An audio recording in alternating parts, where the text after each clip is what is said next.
Middle east में गहराते संकट के बीच रूस का कुख्यात हथियार डीलर विक्टर बाउट एक बार फिर सुर्खियों में आ गया है। बताया जाता है कि साल 2022 में अमेरिकी कैद से रिहा हुए विक्टर बाउट ने फिर से अपना पुराना धंधा शुरू कर दिया है।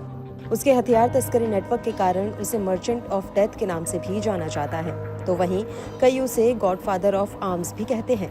दावा है कि इस बार विक्टर बाउट यमन के हूतियों को हथियारों की सप्लाई कर रहा है।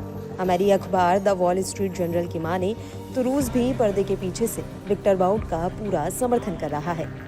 दावा है कि इजराइल के खिलाफ हमले के लिए हूती लड़ाके रूस और उसके सहयोगियों से बड़े पैमाने पर हथियारों की खरीदारी कर रहे हैं। बीते दिनों खबर थी कि ईरान ने रूस और यमन के हूती विद्रोहियों के बीच सीक्रेट बातचीत करवाई है, ताकि रूस लाल सागर की नाकाबंदी के बीच ईरान समर्थित मिलिशिया ग्रुप को अपनी एडवांस एंटी शिप मिसाइलें दे सके।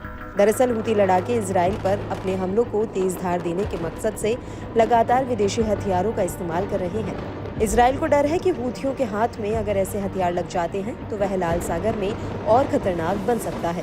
खतरनाक हथियारों से कमर्शियल जहाजों पर अधिक सटीकता से हमला करने की हूतियों की ताकत बढ़ जाएगी। द वॉल स्ट्रीट जर्नल के मुताबिक बाउट ने इस साल अगस्त में मॉस्को में हूती नेता से मुलाकात की, जहां $10 मिलियन के छोटे हथियारों की सप्लाई के लिए बातचीत हुई।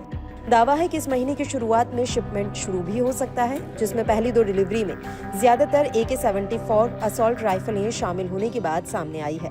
दावा है कि यमन के हूती विद्रोहियों ने अन्य रूसी हथियारों में भी खासी दिलचस्पी दिखाई, जिसमें Kornet anti tank guided missile और एंटी एयरक्राफ्ट हथियार शामिल हैं।